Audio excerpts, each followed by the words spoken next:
Tonight on Connecticut's news station, an agreement reached to get buses back up and running, but Meriden is just one district dealing with staff on strike. Other problems districts are facing: high temperatures at the start of the school year. We'll tell you which schools are letting kids out early as the end of summer only gets hotter. Street takeovers causing problems across Connecticut, but one town is finding ways to fight back. The new ordinance meant to keep certain vehicles off the streets. And hope is in the air in Hartford's North End, where hundreds of flooding victims are applying for relief. We have their stories tonight. Now at 10, this is Fox 61, Connecticut's news station. We begin tonight in Meriden, where parents can breathe a sigh of relief tonight because school buses will be back on the roads tomorrow morning. Thanks for joining us here on the News at 10. I'm Brent Harden. And I'm Sarah Sanchez. Now, this comes after the district's bus drivers reached a temporary agreement after a two-day strike. Yeah, Fox 61's Gabby Molina joins us live outside the Meriden Board of Education tonight with all the details. Gabby? Brent and Sarah, that temporary agreement is enough to get bus drivers back to work tomorrow morning, but there is still the need for a longer-term solution, one that involves the city hiring a new bus company. 27, 28, 29, 30. We got 30 yes. 30 yes, and 1 no. The votes have been counted, and Meriden school bus drivers will be back to bringing students to and from school on Wednesday. After the vote was finalized, you could feel the elation. We're going back to work. And man, is it inspiring. After a two-day strike, Teamsters Local 671 reached a temporary agreement with New Britain Transportation that includes an immediate 6% raise and an end to the contract the company had with the city. Teamsters had their role, and that's to represent the drivers, advocate for their needs, and BT had to advocate for their company's needs. And at the same time, I needed both to say, hey, there's students here who need a ride to school. Meriden will now be looking for a new bus company to provide transportation for students. Officials say two companies have already expressed interest in submitting a bid. Under the temporary agreement, New Britain Transportation will continue to be the city's provider until December 22nd or until a new company is hired. We hope that it will be within 6 weeks, but it's a complicated process. In the meantime, drivers say they'll be happy to be back on their routes. Driving the kids is fun. The whole interaction with them it is really great. But it's good that we're finally, I guess, heard. You know, and people, like I said, maybe won't take us for granted as much anymore. And the burden will be lifted off families who had to find their own way to get their children to school. Though officials say the community came together to make sure they did. That just goes to show, from our parents to our teachers who came into our buildings early and stayed late to ensure that they could get our kids to and from school. It was really a community effort, and I can't thank them enough. In a statement, New Britain Transportation said they were happy an agreement was reached so that they can drive children to school tomorrow. Meriden officials did say that they are asking families for a little bit of patience, though, because things may not be 100% back to normal. Coming up on the news at 11, we'll hear from a Meriden dad and what he did to make sure that kids had a ride to school during the strike. Live in Meriden, Gabby Molina, Fox 61, Connecticut's news station. All right, Gabby, thank you. So the strike is over in one district, but others are just getting started on the picket line. Bus drivers in Coventry are expected to continue their demonstrations tomorrow morning. They are calling for better wages and benefits. Union representatives say negotiations are at a standstill. The company that represents bus drivers in Coventry also represents drivers in Bolton, Stafford, and Willington. Those districts have not opted to go to the picket lines yet, but it could be coming in the near future if a deal cannot be reached. All right, time now for a first look at the weather and this late summer heat we've been feeling.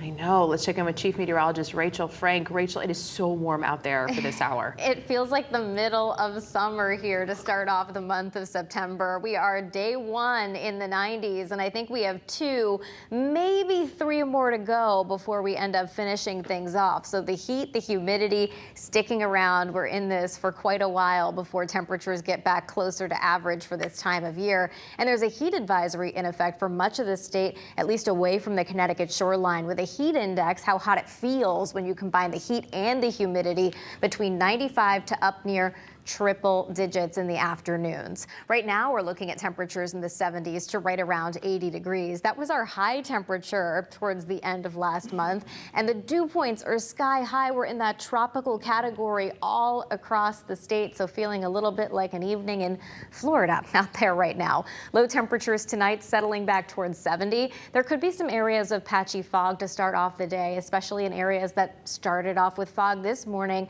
You might see some again early tomorrow, but a warm start to the day and an even hotter finish with highs once again in the upper 80s to low 90s. So very similar, if not a copycat version of today, and another warm and muggy evening for tomorrow night. Temperatures are the hottest on Thursday, and it's still hot and humid on Friday, but there will be a rising chance for a shower or thunderstorm, especially as we head into this upcoming weekend. We'll talk about that, your full forecast, coming up in just a few minutes, guys. All right, Rachel, thank you. And yeah, more schools are dismissing early tomorrow due to the sweltering conditions we are seeing this week. Some districts opted to let students go home early today, and some are choosing to do it again tomorrow. Among them, Ashford, Columbia, and Basra Public Schools will be holding early dismissal tomorrow. New Britain Public Schools will close 2 hours early tomorrow. You can see the full list scrolling at the bottom of your screen and anytime on fox61.com and the Fox 61 app. New details tonight from Watertown, where a young girl is recovering after being hit by a vehicle after she got off the school bus. Police say the 11-year-old girl had just been dropped off by a school bus and was trying to cross Buckingham Street when she was hit by an oncoming car. The driver did stay on scene. The girl was brought to the hospital, and we still don't have an update on how badly she was injured, but we're working to learn more, and we'll bring you any new information as soon as we get it. The state police are calling on the public for help. They need witnesses to come forward who saw the fatal crash that left a Bridgeport motorcyclist dead yesterday evening. That crash happening on I-84 westbound in Farmington. For an unknown reason, Jason Bisson lost control of his motorcycle and collided with a car before eventually hitting a guardrail. He was pronounced dead on the scene. State police are looking for any dash cam footage of the crash or anyone who saw what happened so they can find out what caused Bisson to crash. Also new tonight, police arrested Middletown man accused of sexually abusing a child. Anthony Lazzari is being charged with possession of child pornography, in addition to commercial sexual abuse of a minor. Meriden police say the arrest wraps up a multi-year investigation that started back in 2020. This is Lazzari's third arrest in the last 2 years, all on similar charges. Police are asking potential victims to contact them. In New Haven tonight, police are still investigating after one person was left dead and another 2 wounded in 3 separate shootings, all taking place in different areas of the Elm City. The first on Woolsey Street around 9:30 p.m., the second on Chapel Street near 10:45. Both of those people are expected to survive. A shooting on Winthrop Avenue around 1:35 in the morning ultimately killed LaRon Vaughn of New Haven. Detectives are currently poring over footage from nearby businesses that may have captured the shootings. In an update tonight, we're learning the teen who was hit by a vehicle and pinned against a Yukon building during move-in has died. 16-year-old Kellen McIntosh was helping his sister move into the North Residence Halls complex just before 10 p.m. Sunday. They believe he was trying to stop a vehicle that started to roll. He died Monday morning in the hospital from injuries sustained in that accident. The medical examiner tells us his death has been ruled an accident. And also in Yukon, officials are still looking for a student who hasn't been seen since this past weekend. 18-year-old Betty Lee was last seen in the area of a dorm, Whitney Hall, on Sunday. Yukon police say her parents tried to get in contact with her but weren't able to. Police don't believe there is any threat or danger posed to the campus community regarding this missing person case.